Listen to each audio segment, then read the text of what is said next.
सीता माता की, भरत शत्रुघ्न की, अपने अपने माता पिता की, अपने अपने गुरुदेव की, सभी सनातन धर्म प्रेमियों की।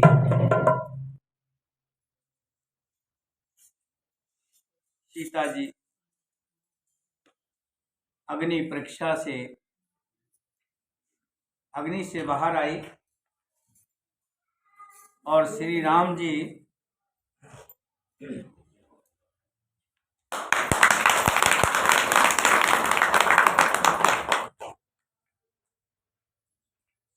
जी को पा करके बड़ी हर्षित हुई। उसी समय स्वर्गलोक से, देवताओं का लोक सुरपुर, दो लोक हैं, एक तो बैकुंठ लोक और एक स्वर्गलोक। वहां से दशरथ जी आते हैं। यही अवसर दशरथ ते आए, तने विलोक नैन जल जाए। अनुज सहित प्रभु बदन कीना, आशीर्वाद पिता तब दीना। उसी समय दशरथ जी वहां आए। पुत्र श्री राम जी को देखकर उनके नेत्रों में प्रेम आंसुओं का जल छा गया। छोटे भाई लक्ष्मण जी सहित प्रभु ने उनकी वंदना की। तब पिताजी ने उनको आशीर्वाद दिया। बहुत से लोग कहते हैं कि स्वर्गलोक से कोई आता नहीं, पितर कुछ नहीं होते। बहुत से कई आजकल नए नए पंथ पैदा हो रहे हैं। उन पंथों में जो हमारी संस्कृति है उसको मिटाने की बहुत सी बातें घुमा फिरा कर कही जाती है। तुलसीदास जी लिख रहे हैं कि सुरपुर से, देवताओं के पुर से, स्वर्गलोक से दशरथ जी आ रहे। तात सकल तब पुण्य प्रभावो, जीतो अजय निशाचर राव। सुन सुत बचन प्रीति अति वाणी, नैन सलील रोमावल ठाड़ी। श्री राम जी ने कहा, हे तात, ये सब आपके पुण्यों का प्रभाव है, जो मैंने अजय राक्षस राज को जीत लिया है। पुत्र के वचन सुनकर उनकी प्रीति अत्यंत बढ़ गई, नेत्रों में जल छा गया और रोमावली खड़ी हो गई।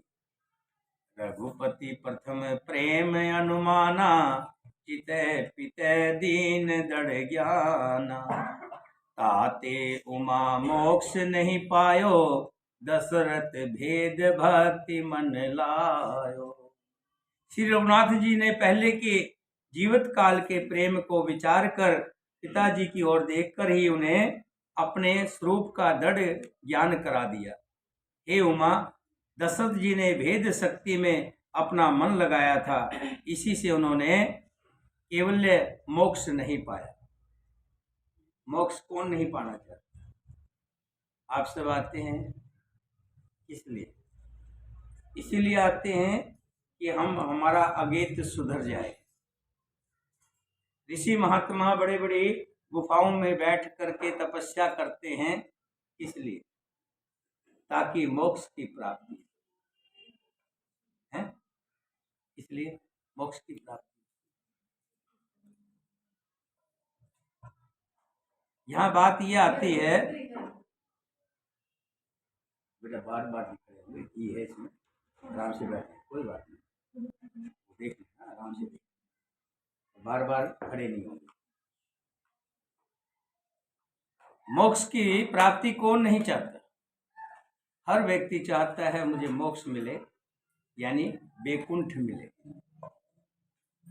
बैकुंठ है हरि का धाम, किसका धाम है? हरि का।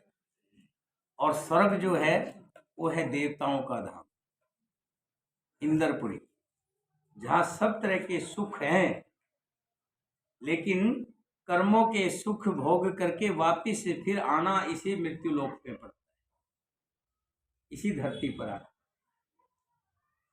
लेकिन जो वैकुंठ धाम को चला जाता है, हरि के धाम को चला जाता है, वो इस जन्म मृत्यु के सभी पापों से मुक्त हो जाता है, छूट जाता है।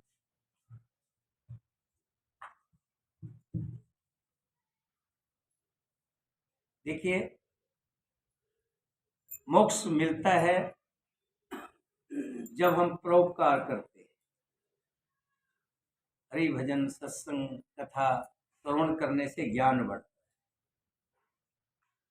और ज्ञान की जब ज्योति जलने लग जाती है तब व्यक्ति को अंदर से अपना दिखाई देने लग जाता है कि मैं कौन हूँ, कहाँ से आया हूँ, किस लिए आया हूँ और मुझे कहाँ वापस जाना है। ये जब अंदर ज्ञान पैदा होता है तब व्यक्ति को एहसास होता है, और जब अंदर से ज्ञान पैदा होता है तब उसके अंदर चेष्टा पैदा होती है कि मुझे क्या करना चाहिए और क्या नहीं करना चाहिए, क्या अच्छा है और क्या बुरा है। भजन कीर्तन सत्संग कथा इन सब में ज्ञान प्राप्त होता है, विवेक प्राप्त होता है, बुद्धि प्राप्त होती है। जब बुद्धि जागृत होती है तब हमें अच्छे बुरे का ज्ञान, और जब अच्छे बुरे का ज्ञान होता है तभी हम उस परमात्मा में लगते हैं, सच्चाई का पता लग जाता है कि सच्चाई क्या है। कैसे?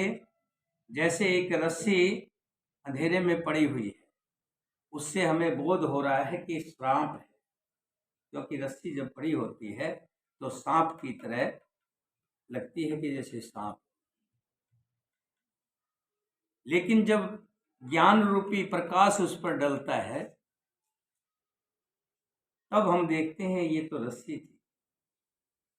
उससे पहले हम डर रहे हैं क्योंकि हमें सांप का एहसास हो रहा है, लेकिन जब ज्ञान रूपी प्रकाश से पड़ा, प्रकाश से पड़ते ही पता लगा ये तो रस्सी है, कुछ भी नहीं।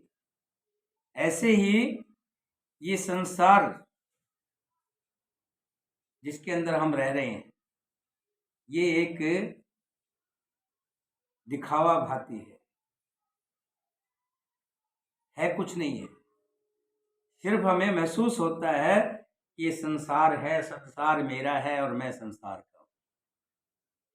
लेकिन जब कोई हमें गुरु मिलता है, सच्चा कोई प्रकाश दिखाने वाली रोशनी मिलती है, सच्चा गुरु जब प्रकाश रूपी टार्च उस पर डालता है रस्सी पे, तब हमें ज्ञान होता है कि ये संसार मिथ्या है। इस संसार में एक दिन हमें चले जाना है। इस संसार में कोई रहा नहीं है, अस्थाई नहीं है। फिर हम क्यों समान 100 वर्ष का पल की खबर नहीं, फिर क्यों इतना लंबा चौड़ा झमेला अपने ऊपर पाल रहे हैं, जैसे मकड़ी अपने चारों तरफ जाल बना ले और फिर उसी जाल में घिर करके मर जाती। मोक्ष प्राप्ति की, मोक्ष कैसे मिलता है? जहां तक मैंने अपने उससे जितनी भी ग्रंथ पढ़ी है, एक कल और लाया था ज्ञान गंगा, उसका सार मैंने निकाल करके देखा कि परहित परोपकार जो व्यक्ति करता है वही मोक्ष का अधिकारी बनता है। परोपकार, दूसरे के लिए जीना, दूसरे के लिए मरना, दूसरे के लिए करना, असली मोक्ष का अधिकारी वही है। रामायण में एक प्रसंग आता है, अभी हमने रामायण सुनी, इसमें एक गिद्धराज जी का हमने वर्णन सुना। जब रावण सीता को लेकर जा रहा था तो रास्ते में गिद्धराज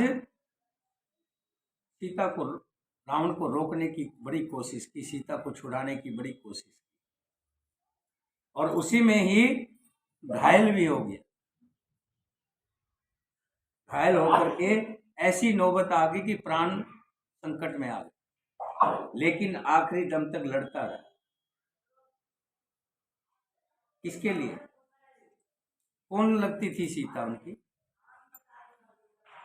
क्या रिश्ता था? हम जाते हैं रास्ते में, कोई गिरा होता है तो सोचते हैं, कहते हैं चलो हमें क्या लेना, हम उठाने की चेष्टा भी नहीं करते। लेकिन गिद्धराज जी ने रावण को रोका कि अरे अबला स्त्री को कहाँ ले जा रहा है। बाकी के जो और भी गिद्ध थे वहां पर, ये तो जट था, बूढ़ा हो गया था, चल नहीं सकता था, है? और भी गिद्ध थे वहां पर।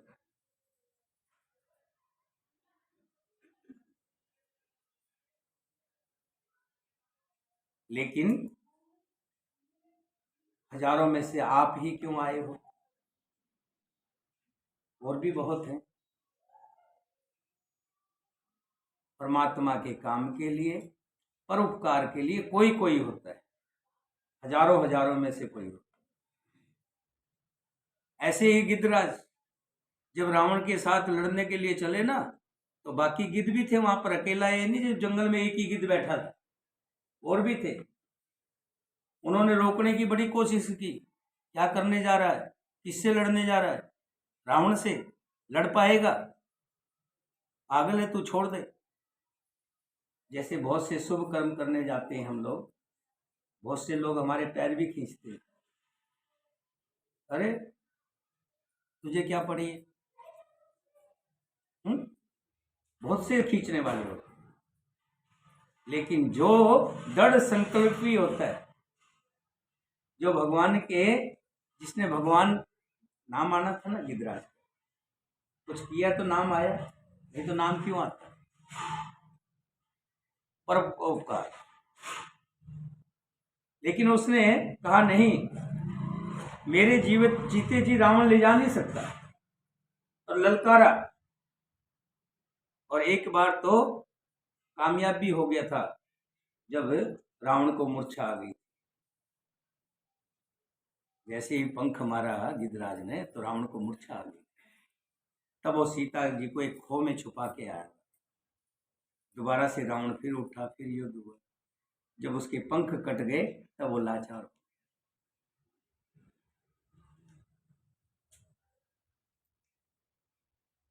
पड़ा पड़ा कह रहा क्या, राम राम राम राम राम। ऐसे ही राम राम कोई और भी कह रहा था। कौन कह रहा था? हनुमान जी। हनुमान जी नहीं हो, रावण को ऐसे ही राम राम दशरथ जी ने भी पुकारा। जब राम वन की तरफ जा रहे थे तो दशरथ जी भी कह रहे थे, हाय राम राम। कितनी बार कहा था?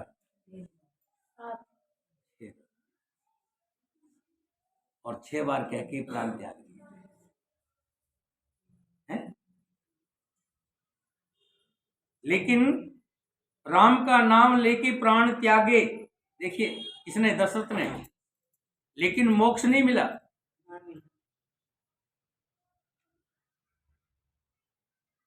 वैकुंठ नहीं गए, कहां गए? सुरलोक, देवताओं के लोक पहुंचे। तुलसीदास जी ने भी लिखा है। लेकिन गिद्धराज जब मरे तो कहां पहुंचे? हरिधाम, हरि का धाम, वैकुंठ धाम। तो हरि का धाम जो है प्रभु का धाम है। प्रभु ने अपना स्वरूप दे दिया उनको, क्योंकि वो परहित के लिए, परोपकार के लिए। जो व्यक्ति परोपकार करता है, दूसरे के लिए करता है, जीना तो उसी का ही। बाकी तो सब संसार करता ही है, अपने लिए तो जीव जानवर भी करते, चींटी कीड़े मकोड़े कौन नहीं करता, अपने उदर की पूर्ति के लिए तो सभी करते ना। असली जीना तो उसका है, किसका? गिद्धराज जी, जिसने परोपकार के लिए अपने प्राण दे दिए दूसरे को, और सीधे गए कहां पर? वैकुंठ। यहां दशरथ जी आए हैं कहां से? स्वर्गलोक, सुरधाम से, देवताओं के धाम। श्री रघुनाथ जी ने पहले के जीवित काल के प्रेम को विचार कर पिताजी की ओर देखकर ही उन्हें अपने स्वरूप का दृढ़ ज्ञान करा दिया। हे उमा, दशरथ जी ने भेद भक्ति में अपना मन लगाया था, इसी से उन्होंने केवल मोक्ष नहीं पाया। सुगुणोपासक मोक्ष न लेहि, इन कहु राम भक्ति निज देहि। बार बार कर प्रभु प्रणामा, दशरथ हर्ष गए सुरधाम। कहाँ गए? सुरधाम, देवताओं के धाम, स्वर्गलोक। माया रहित सच्चिदानंद स्वरूप भूत दिव्य गुण युक्त सगुण स्वरूप की उपासना करने वाले भक्त इस प्रकार का मोक्ष लेते भी नहीं है। उनको श्री राम जी की अपनी भक्ति देते हैं, श्री राम जी अपनी भक्ति देते हैं। प्रभु को इष्ट बुद्धि से बार बार प्रणाम करके दशरथ जी हर्षित होकर के देवलोक को चले गए। अनुज जानकी सहित प्रभु कुशल कौशलाधीश, शोभा देख हर्ष मन स्तुत करे सुरेश।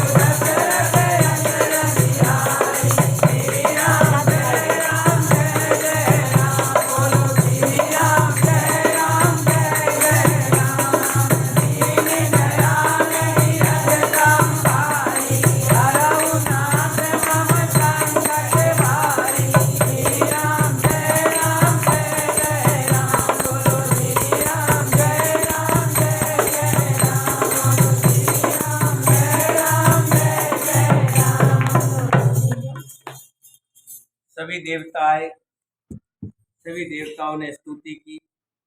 ब्रह्मा जी आए, ब्रह्मा जी ने भी स्तुति की। इंद्र आया, इंद्र ने भी स्तुति की। शंकर जी आए, शंकर जी ने भी भगवान की स्तुति की। और जब स्तुति करके सब चले गए, तब भविष्य जी प्रभु के पास आए और प्रभु से विनती करने लगे कि हे प्रभु, कुछ दिन यहाँ रहिए, कुछ दिन यहाँ रहिए, ताकि हम आपकी सेवा कर सकें। हमें तो सेवा का अवसर ही नहीं मिला। श्री राम जी कर विनती जब शंभु सिधाए, तब प्रभु निकट भविष्य आए। नाय चरण सिर कह मृदवानी, विनय सुनो प्रभु सारग पानी।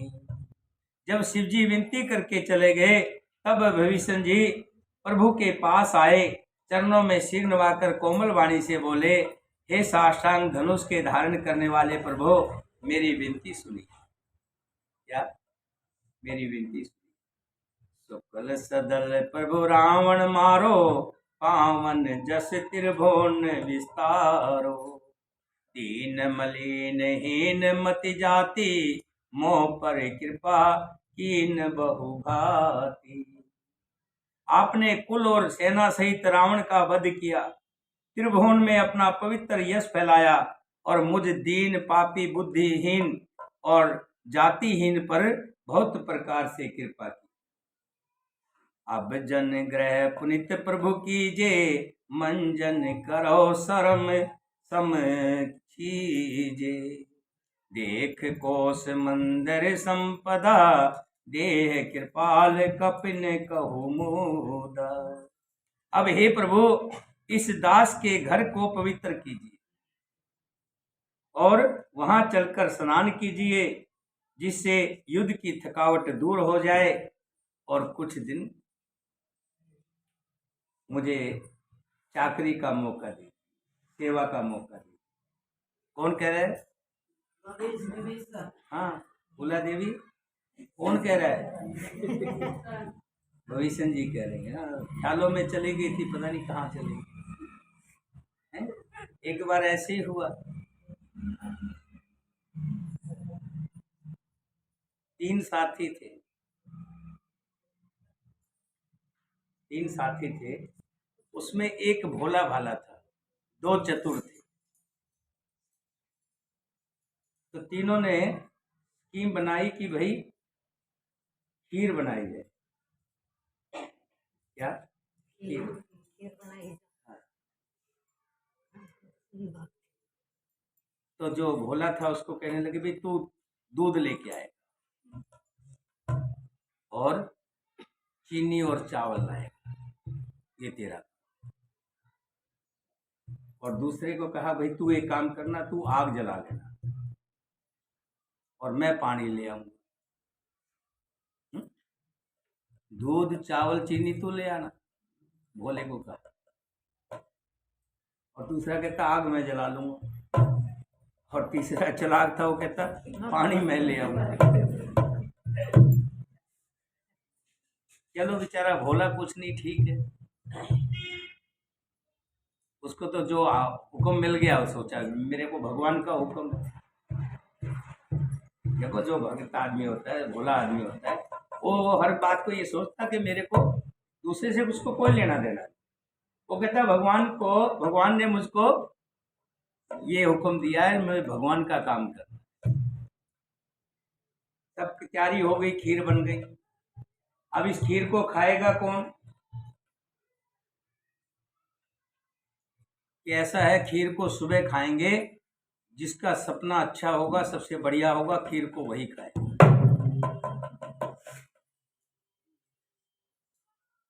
अब सुबह उठ गए,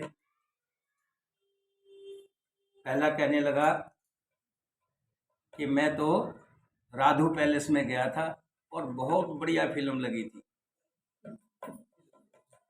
और मैंने तो सारी रात फिल्म देखी, बड़ा सुंदर, बड़ा अच्छा लगा। और दूसरा कहने लगा भाई नौटंकी हो रही थी, मैं तो नौटंकी देख रहा था, बड़ा आनंद आ रहा था। अब तीसरे से कहने लगे भाई तू भी बता अपना सपना। अब वो बेचारा भोला भाला, वो कहने लगा मेरा सपना क्या है? बस सपना कुछ भी नहीं है, मत सुनो। कि नहीं सुना? कि रात को हनुमान जी आए और कहने लगे खीर खा, खीर खा। मैंने कहा देखो मैं ऐसे नहीं खा, मेरे 3 दोस्त हैं, हम तीनों मिलकर के सुबह सपना सुनाएंगे, जिसका सपना अच्छा होगा खीर वही खाएगा। तो हनुमान जी ने मेरे एक गधा मारा। कहता खाता कि नहीं खाता? मैंने कहा नहीं खाऊंगा। लेकिन दर्द इतना हो रहा था, मुझे ये भी डर था अगर एक और मार दिया तो तू यही खत्म हो जाएगा। हनुमान जी ने गधा फिर उठा लिया। मैंने कहा रुक जाओ, मत मारो, खा लेता हूँ।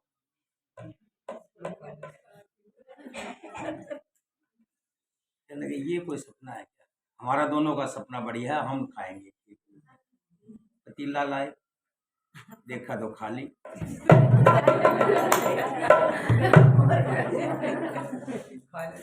तो खाली क्या लगे, इसमें तो सचमुच खीर नहीं। अरे मैं कह तो रहा हूँ हनुमान जी आए थे।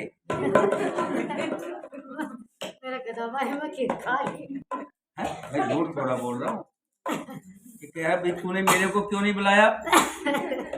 तो मुझे आवाज मार लेता, बोला तू तो राधू पैलेस में था, मैं तेरे को कहाँ बुलाता, कैसे आवाज मारता? और मुझे बुला लेता, तू तो बोला नौटंकी सुनने गया हुआ था लक्ष्मी विहार में। अब फूला देवी, मैं यहाँ कथा सुना रहा, फूला देवी ख्यालों में पता नहीं कहाँ गई हुई। मैंने पूछा कौन,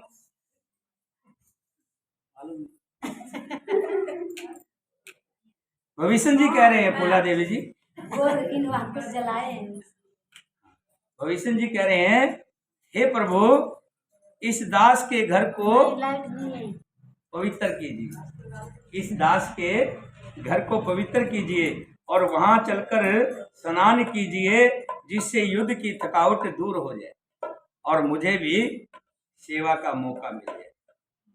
सब विधि नाथ मोए अपनाओ, पुनि मोए सहित अवधपुर जाओ। सुनत बचन मृद दीन दयाला, सजल भये दो नैन विशाला। हे नाथ मुझे सब प्रकार से अपना लीजिए, जैसे छोटे बच्चे को माँ बाप अपना ले। और ये जो लंका है अब आपकी हो गई है, आप जैसा आदेश करेंगे मैं वही काम करूंगा। हे प्रभु मुझे साथ लेकर योद्धापुरी को भी चलिए। भविष्य जी के कोमल वचन सुनते ही दीन दयालु प्रभु के दोनों विशाल नेत्रों से प्रेम आंसुओं का जल भरा। तोर को शीघ्र मोर सब सत्य वचन सुन भाग, भरत दशा सुमरत मोहे निमस कल्प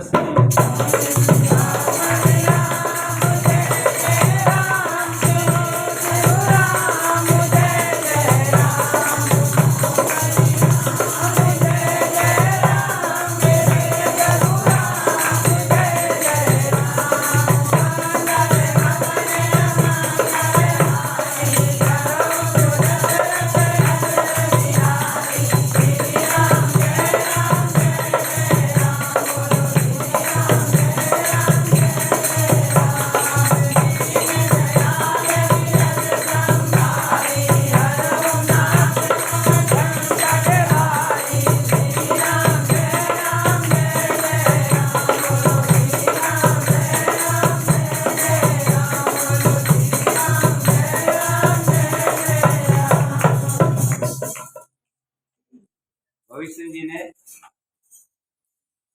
कहा कि हे प्रभु आप मेरे घर में चलिए, मेरे घर में चरण डालो। श्री राम जी कहने लगे कि हे भविष्य जी मेरा भाई भरत जो खड़ाऊं लेकर के योद्धा के बाहर पर्णकुटी बनाकर रहते, उसने मुझसे प्रण लिया था कि 14 साल पूरे होते ही मैं योद्धा लौट जाऊं। और मुझे ये विश्वास पता है कि भरत बड़ा पक्का है। अगर 14 साल पूरे होने के बाद मैं एक दिन भी लेट हो गया तो भरत अपने प्राण दे दे, मेरे बगैर रह नहीं पाए। अब तो तुम कोई ऐसा उपाय करो जिससे मैं योद्धा जल्दी से जल्दी पहुंच जाए। तापस वेश गात कृष जपत निरंतर मोह, देखो बेग सो जतन कर सखा निहौरऊ तो। तपस्वियों के वेश में दुबले शरीर से निरंतर मेरा नाम जप रहे हैं। हे सखा यही उपाय करो जिससे मैं जल्दी से जल्दी भरत जी को देख सकूं। मैं तुमसे निहोरा करता हूं, अनुरोध करता हूं। बीते अवध जाऊं जो जियत न पाऊं वीर, सुमरत अनुज प्रीत प्रभु पुण्य पुण्य पुलक शरीर। यदि अवधि बीत जाने पर जाता हूं तो भाई को जीता नहीं पाऊंगा। छोटे भाई भरत जी की प्रीति का स्मरण करके प्रभु का शरीर बार बार पुलकित हो रहा है।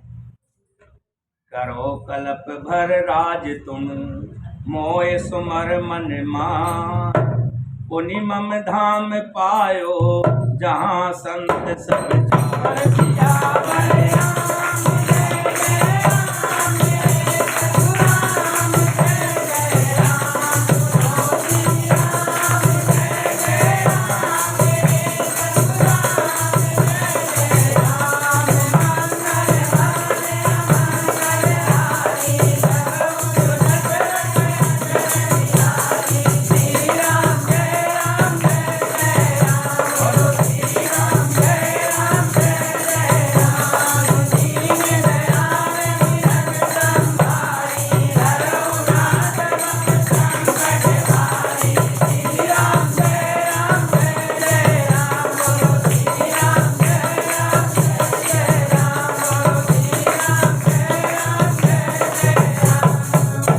श्री राम जी ने फिर कहा, हे विभीषण, तुम सालों साल राज करना, कल्प भर तक राज करना, मन में मेरा निरंतर स्मरण करते रहे।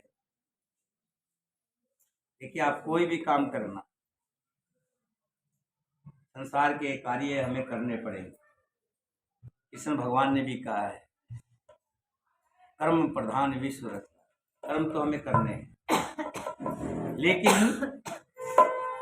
कर्मों के साथ उसकी फल की इच्छा मत रखिए। जो एक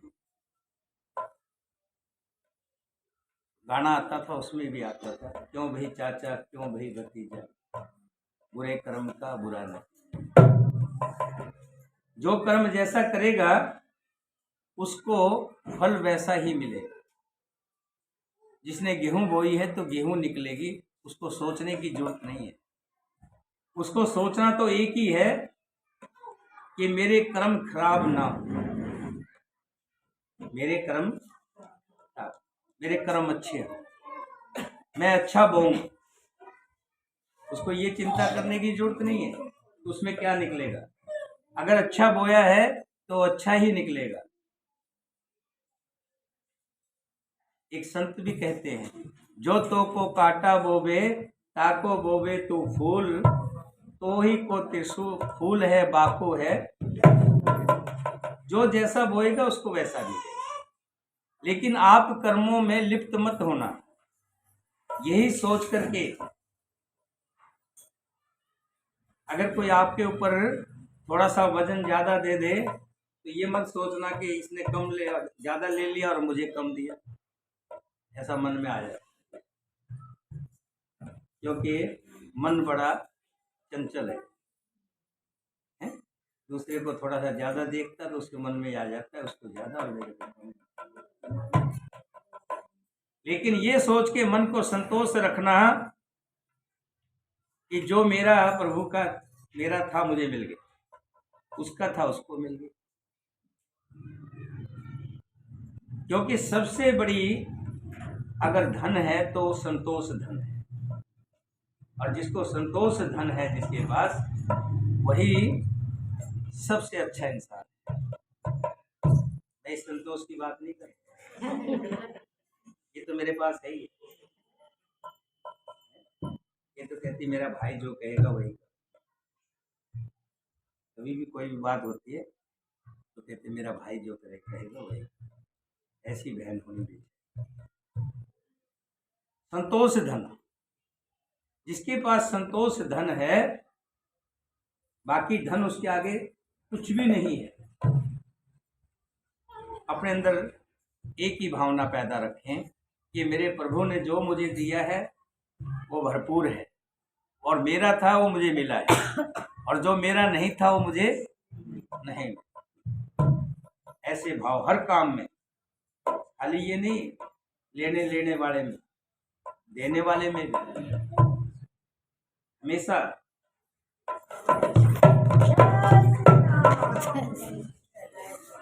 हमेशा मन में एक ही भाव पैदा रखना। कौन कह रहा है ये बात? श्री राम जी कह रहे हैं। किसको? भविष्य को कह रहे हैं। हे भविष्य, तुम कल्प भर तक राज करना, लेकिन मेरे नाम का हमेशा सुमरन करते रहना। सुनत भवेशन बचन राम के, हरस गहे पद कृपा धाम के। बानर भाल सकल हरसाने, गह प्रभु पद गुण विमल बखाने। श्री रामचंद्र जी के वचन सुनते ही भविष्य जी बड़े खुश होकर कृपा के धाम श्री राम जी के चरण पकड़ लिए और सभी बानर भालू हर्षित हो गए। प्रभु के चरण पकड़कर उनके निर्मल गुणों का बखान करने लगे। क्या?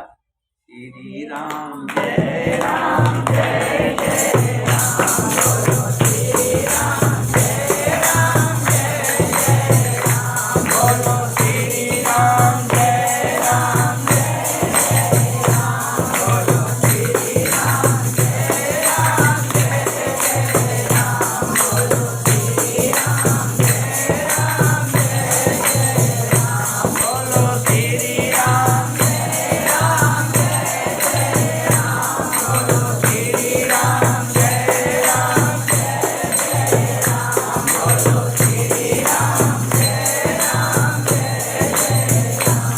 भविष्य जी गए, बहुत से जेवर भर के ले आए बोरों में।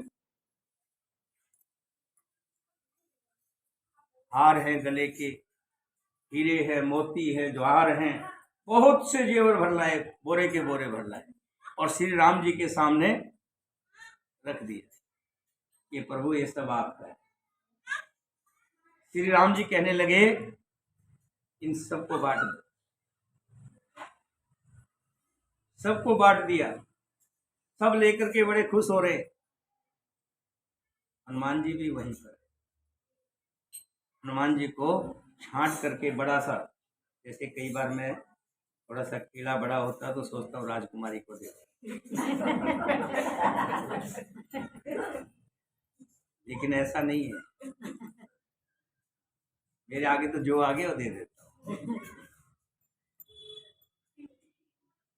तो एक बड़ा सा हीरा, सुंदर सा हीरा भविष्य जी ने हनुमान जी को दे दी।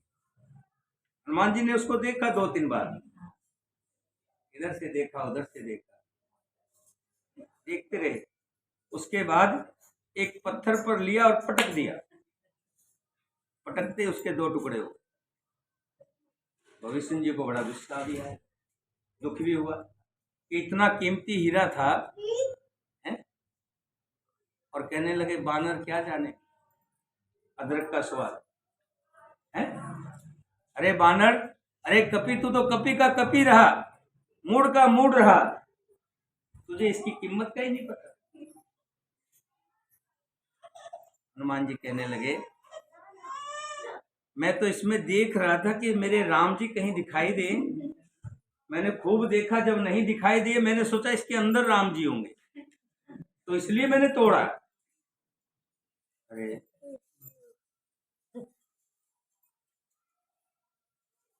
इसके अंदर राम जी होंगे? तेरे अंदर राम जी है? इतना बड़ा शरीर ले रखा है। हाँ मेरे अंदर राम जी हैं। अच्छा तो दिखा। एक बात और बता दूं आपको, जितना युद्ध लड़ा राम जी ने तो बाण चलाए, लक्ष्मण ने भी बाण चलाए, हनुमान जी ने गधा चलाया। बाकी जितने बानर थे उनके हथियार क्या थे? नख, बड़े बड़े नख, उनसे ही पाड़ दिए राक्षसों के शरीर। ऐसे पकड़ पकड़ के पाड़ दिया पेट, उस दांतों से खा गए। हनुमान जी के भी नाखून ऐसे लिया और छीने पे लगा के सीना फाड़ दिया। बोलिए बजरंग बली की जय, वीर हनुमान की जय, पवन पुत्र हनुमान की जय। और राम जी के भविष्य जी हाथ जोड़ करके खड़े हो गए। हाथ जोड़ करके भविष्य जी खड़े हो गए, माफी मांग रहे हैं। फिर उसी तरह से भगवान ने आशीर्वाद दिया कि हे हनुमान, मैं तेरा सच्चा भगत। सच्चा भगत क्या करता है? हृदय में रखता है। कहाँ रखता है? हृदय में, दिल में। ये दिल जो है, दिल साफ होना चाहिए, है? कहते हैं ना, दिल साफ होना चाहिए। दिल साफ जिसका होगा उसकी आंखें भी साफ होगी, उसको अच्छा दिखाई देगा। अच्छा क्या, बुरा नहीं देखेगा वो, बुरी नजर नहीं डालेगा किसी पे। जिसका दिल साफ होगा उसके मुख से वाणी भी साफ निकलेगी, किसी को बुरा नहीं बोलेगा। जिसका दिल साफ होगा उसके पैर भी सही रास्ते पर जाएंगे, गलत रास्ते पे नहीं जाएंगे, जो दिल से सारे संबंध। और जिसका दिल खराब है उसकी आंखें भी गंदा देखेंगी, कान भी गंदा सुनेंगे, मुख से भी गंदा बोलेगा, और उसके पैर भी मखाने की तरफ जाएंगे, धर्म के स्थान पर नहीं जाएंगे, क्योंकि ये दिल है। और दिल अगर खराब है तो सब कुछ खराब, और दिल अच्छा है तो मेरे हनुमान जी ने दिल खोल करके, सीना फाड़ करके दिखा दिया। तो हृदय में श्री राम जी की फोटो। बोलिए सियापति रामचंद्र भगवान की, सीता माता की, भरत शत्रुघ्न की, वीर लक्ष्मण की, वीर हनुमान की, अपने अपने माता पिता की, अपने अपने गुरुदेव की, और साचे दरबार की। आज की कथा क्या गंगा देवी है? गंगा देवी लिखती है, गंगा गंगा देवी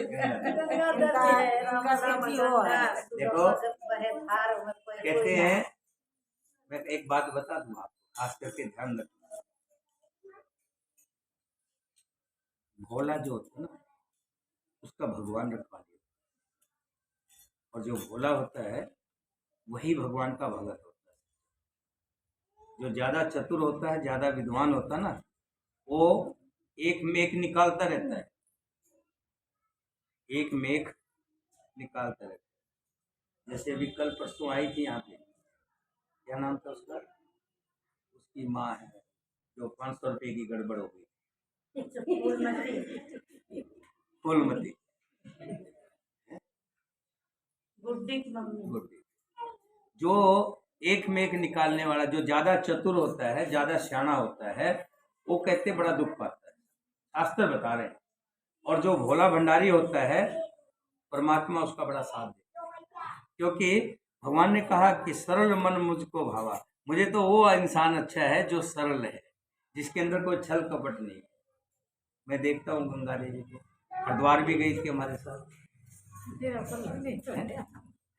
तो घर तू पकड़ेगा, गले में खो जाऊंगी। वो है मेरा पल्लू नहीं चढ़ा साड़ी का। अनारकली की तो वहाँ पे जुत्ती गायब हो गई,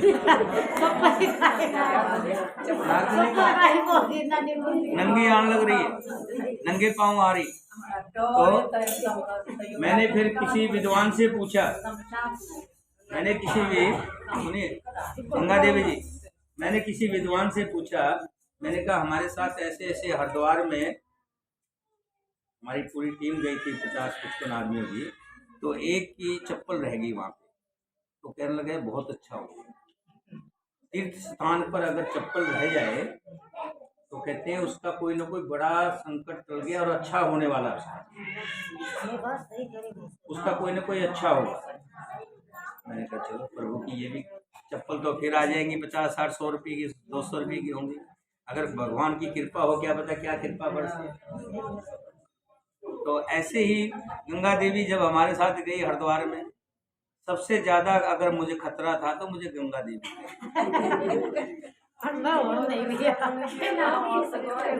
उसका कारण था,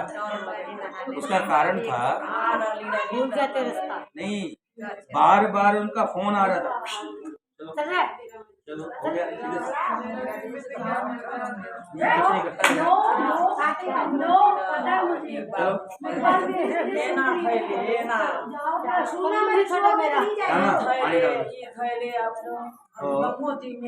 मैंने जब देखा वहाँ पे तो बार बार फोन आ रहा था, मेरी नानी कहाँ है, नानी बोलती थी, मेरी नानी कहाँ है। मैंने कहा भाई मेरी जेब में तो है नहीं। पूछ के बता देता हूँ कहाँ है।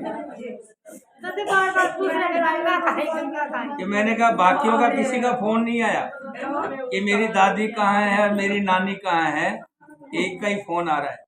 अगर कुछ हो गया तो एक का ही मुकदमा बनेगा मेरे ऊपर।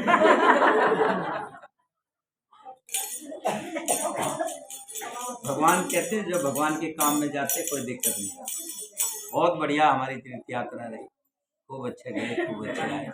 बहुत बढ़िया। आज की कथा गंगा देवी जी के सौजन्य से हो रही है।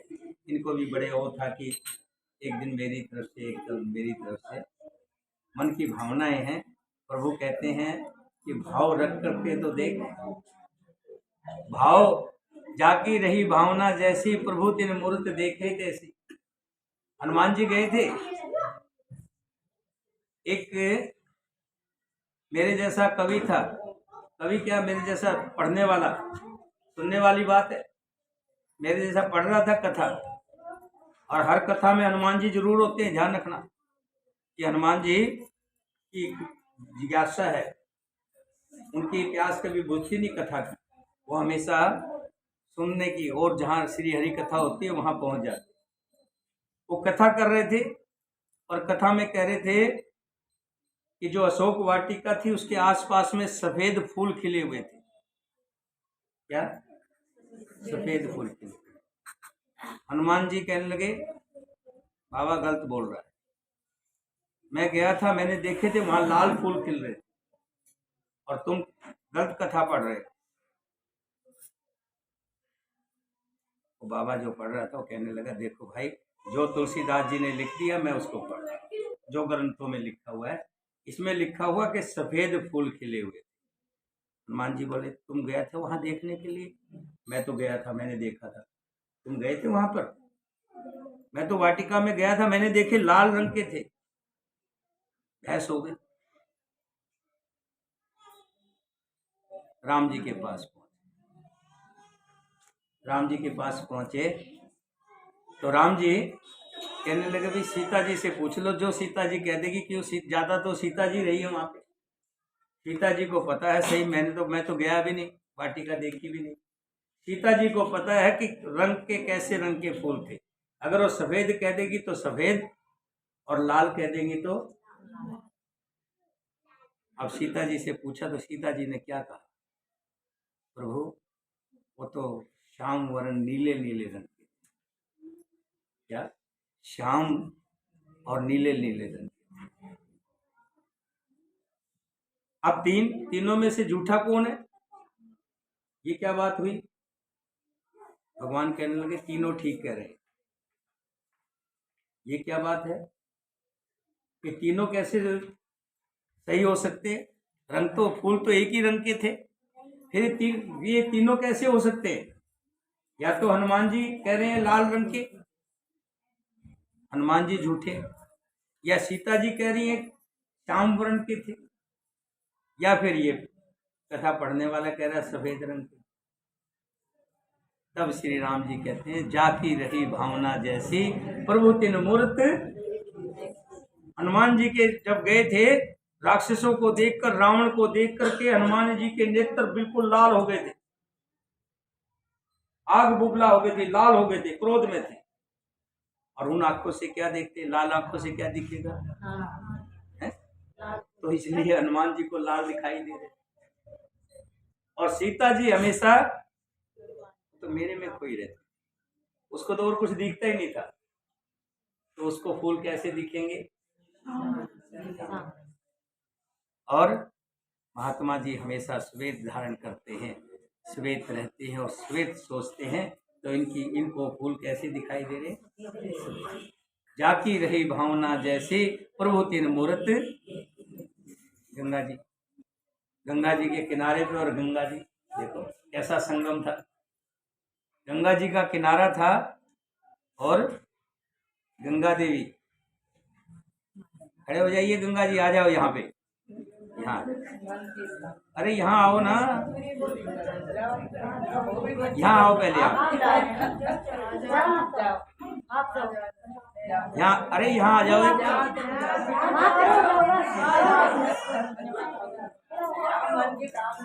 बच्चे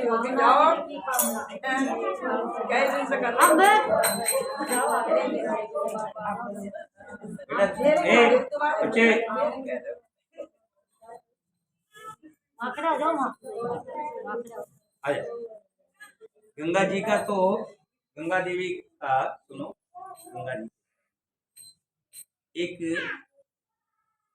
बाप था, साइकिल पर जाता था, काम करता था। उसके बेटे कुछ बड़े हो गए और अच्छी नौकरी लग गई, तो एक दिन कार लेकर के आए। कहने लगे पिताजी अब तुम इस साइकिल से नहीं जाया करो, अब ये कार ला दिए तुम्हारे लिए, तुम कार में बैठ के जाया करो। वो कहने लगे पिताजी पता क्या कहते, बेटा मेरा सपना था एक कि मेरे बेटे कार में चला करे, और मेरा सपना पूरा हो गया। मैं तो इस साइकिल पे सही हूँ, लेकिन मेरा सपना जो था कि मेरे बेटे कारों में चले, ये कार में तुम चलो, मैं तो साइकिल पे ठीक हूँ, और भगवान सबका सपना पूरा करे जैसे मेरा। अब देखो गंगा देवी को इतने दिन तक कथा सुन रही है, रोज आती हुई मुरमुरे लेके आती है वहां से। ऐसा नहीं कि मैं देखता नहीं, ये मत सोचना कि देखते रहते कि कौन क्या प्रसाद ला रहा है। और एक आध आदमी की तरफ विशेष ध्यान आ जाता है, कोई 100 में से एक पे विशेष ध्यान आ जाता है। रोजाना उधर से मुरमुरे लेके आते और बड़ी श्रद्धा के साथ, बड़े भाव के साथ। आज जब उस कथा का फल मिल रहा है, पुष्प की जो है माला, भगवान की माला जो है गले में डलनी है, तो क्या कह रही है, उनको बुला लो। ये माँ बाप का हृदय है, ये माँ बाप का हृदय है। अपने हाथ की रोटी का निवाला भी अपने बच्चों को दे देती है। अपने हाथ का निवाला भी अपने बच्चों को दे देती है। माँ की ममता ऐसी होती है। नहीं बेटी है तो बेटा ही आपको ना नो मत करो। यही तो माँ की ममता है। नहीं उतना न रो रही कितनी रो रही मेरे पास। माँ की ममता, बेटी हूँ भगवान की बड़ी कृपा। बेटी हाँ दिखा दे। हाँ नो मत करो। तो गंगा देवी आज बड़ी भाग्य वाली है, ना नो कर के आज बड़ी भाग्य वाली है, क्योंकि आज ये जो कथा हो रही है इन्हीं के सौजन्य से कथा हो रही है। ऐसा बड़ा कम लोगों को मिलता है, धर्म का काम करना, धर्म के काम में पैसा लगना, धर्म के काम में शरीर का मेहनत लगना, ये बड़ी सौभाग्य की बात होती है। इधर आओ, तो तुम आ जाओ। तुम कुछ करते नहीं हो इसलिए तुम्हें बुलाया, वहाँ बैठे काम करना चाहिए, जब भी तो सबसे मोटी तगड़ी हो गई। इधर आओ, इधर भाई साहब बुला रहे। ये सोच रहे भाई साहब के मधु को छक्की को जानी चाहिए।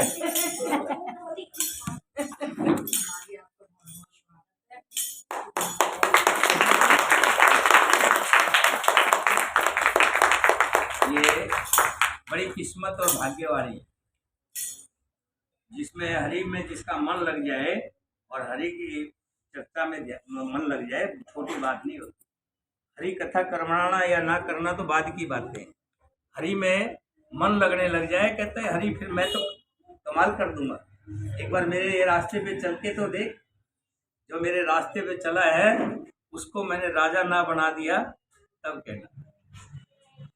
सुग्रीव जी राम जी से मिले तो क्या बने, राजा बने हैं? और विभीषण जी राम जी से मिले तो क्या बने, राजा। तो जो भी श्री राम जी के पद चिन्हों पर चलता है, उनके तरफ जाता है, राम जी के तरफ जाता है, तो राम जी से मिलता है, तो जरूर वो छोटा इंसान नहीं है। मैं तो उसको बड़े बड़े रूप में देखता हूँ, भगवान राजा के रूप में देखता हूँ। आज वही जो है गंगा जी को आज कथा का मिला है, तो मैं बहुत बहुत बधाई देता हूँ, साधुवाद देता हूँ गंगा जी को। भगवान के ऊपर इसी तरह कृपा करते हैं, हर धार्मिक काम में ये बढ़ चढ़ करके हिस्सा ले, प्रभु इन पर कृपा करे। और साथ में धर्म की देवी है। इनकी बेटी मैं देखता हूँ कि बेटे से भी बढ़ कर के हमेशा बढ़ चढ़ कर के ध्यान रखती है और पूरा पूरा ख्याल रखती है। ऐसे बेटी भी भगवान सभी को दे। आ जाइए, आप भी आ जाइए, आ जाइए। अरे आओ ना, रोज स्वागत करो। उधर से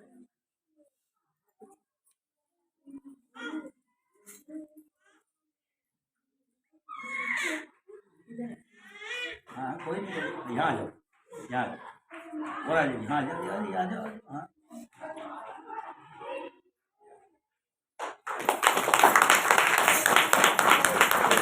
बोलिए सियापति रामचंद्र भगवान की जय, सीता माता की जय, भक्त शत्रुघ्न की जय, वीर लक्ष्मण की जय, वीर हनुमान की जय, अपने अपने माता पिता की जय, अपने अपने गुरुदेव की जय, सभी सनातन धर्म प्रेमियों की जय।